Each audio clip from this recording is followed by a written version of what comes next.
warahmatullahi wabarakatuh. Halo semuanya, kembali lagi dengan saya Muhammad Katami dan partner saya Aura Dina Afani. Nah, di sini kami ingin menyelesaikan nih tugas biologi podcast bersama AI dengan materi evolusi. Halo AI.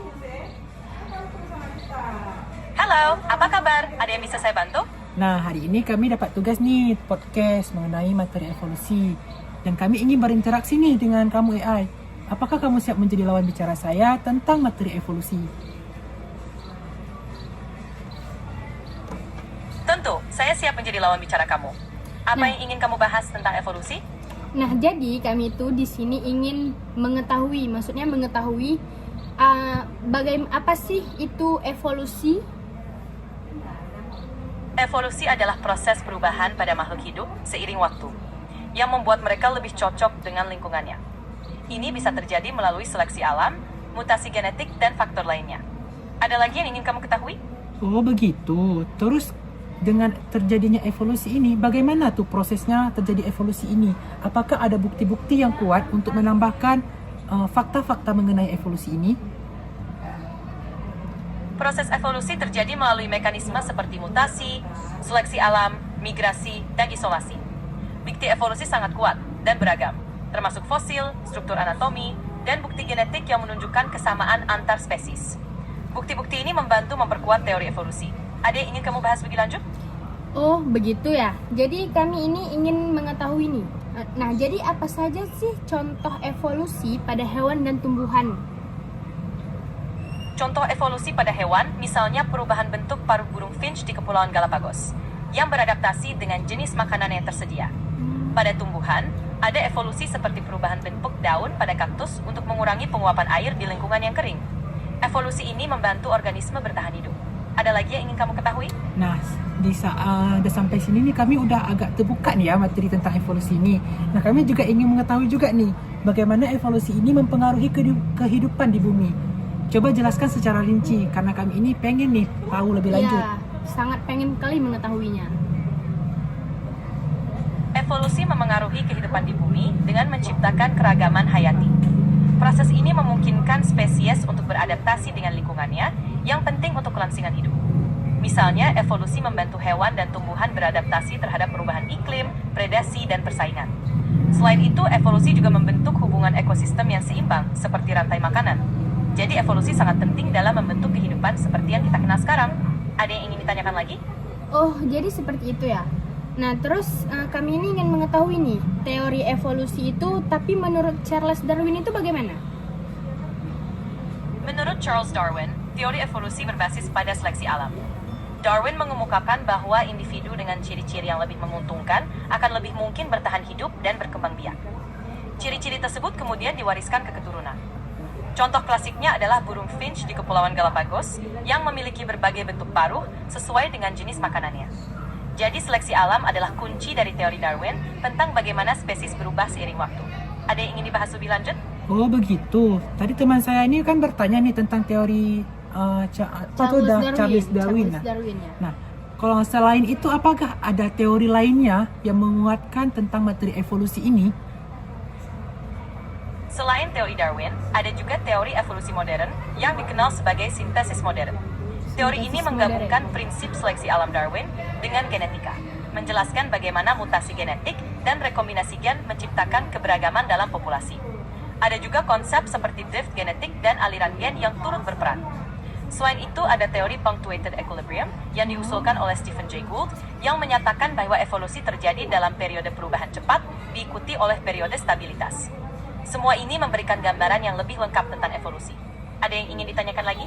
Tadi kamu menjelaskan itu tentang teori yang sudah kamu sebutkan. Ini coba kamu jelaskan tentang teori Lamarck atau perbedaan teori Charles Darwin ini dengan teori Lamarck ini bagaimana tuh? Tentu, teori Lamarck yang diusulkan oleh Jean-Baptiste Lamarck berpendapat bahwa makhluk hidup dapat mewariskan ciri diperoleh selama hidupnya.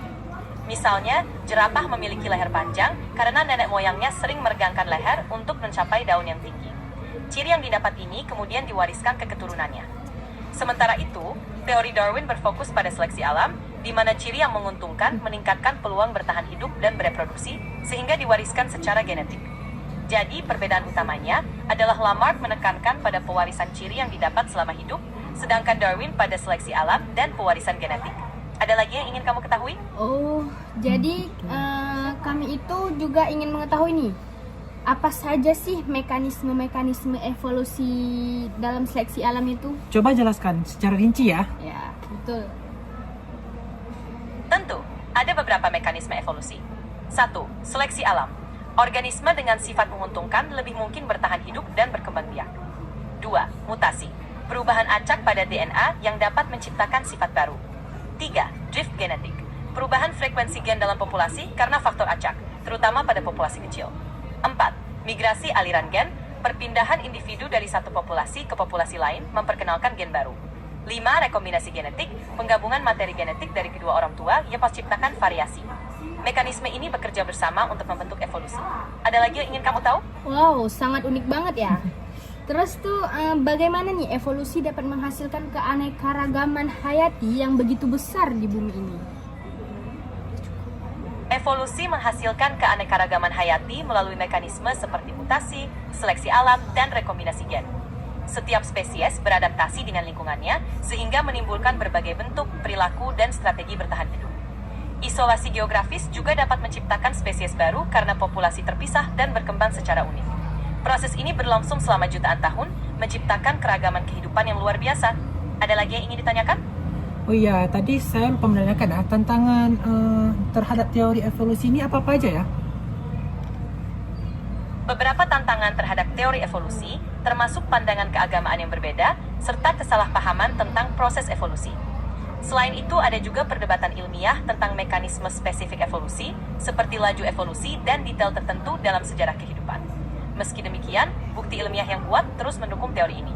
Ada yang ingin dibahas lebih lanjut? Terus juga saya ingin menanyakan nih, bagaimana nih evolusi dapat membantu kita memahami dan mengatasi masalah-masalah seperti resistensi antibiotik dan perubahan iklim? Evolusi membantu kita memahami bagaimana bakteri menjadi resisten terhadap antibiotik melalui seleksi alam. Hanya bakteri yang tahan, yang bertahan hidup dan berkembang biak. Dengan pemahaman ini, kita dapat mengembangkan strategi baru untuk melawan resistensi. Dalam konteks perubahan iklim, memahami evolusi membantu kita memprediksi bagaimana spesies dapat beradaptasi atau menghadapi risiko kepunahan. Pengetahuan ini penting untuk konservasi dan mitigasi dampak perubahan iklim. Ada hal lain yang ingin dibahas? Wow, sangat lengkap seru banget ya. lengkap Seru banget materi evolusi ini. Udah beberapa menit nih kita berbicara. Apakah kamu bisa Membuat kesimpulan mengenai materi hari ini? Coba kamu simpulkan materi kita hari ini. Iya, betul sekali. Tentu, hari ini kita membahas bahwa evolusi adalah proses perubahan pada makhluk hidup seiring waktu dengan seleksi alam sebagai mekanisme utamanya. Kita juga membahas perbedaan teori Darwin dan Lamarck serta mekanisme evolusi lain seperti mutasi dan drift genetik. Evolusi membantu kita memahami fenomena seperti resistensi antibiotik dan adaptasi terhadap perubahan iklim. Secara keseluruhan, evolusi memberikan wawasan mendalam tentang keanekaragaman hayati dan kelangsungan hidup di bumi. Ada lagi yang ingin ditambahkan? Wow, emang The best banget memang. keren sih. Jadi kami ingin berterima kasih nih ya untuk hari ini dengan waktunya yang sudah berbicara nih ya beberapa menit ke depan. Karena sudah membantu kami Nah, dalam iya, menyelesaikan betul. tugas ini. Iya benar. Jadi Baiklah, kami akhiri sampai di sini ya Sampai di podcastnya. Kami akhiri. Wassalamualaikum warahmatullahi wabarakatuh.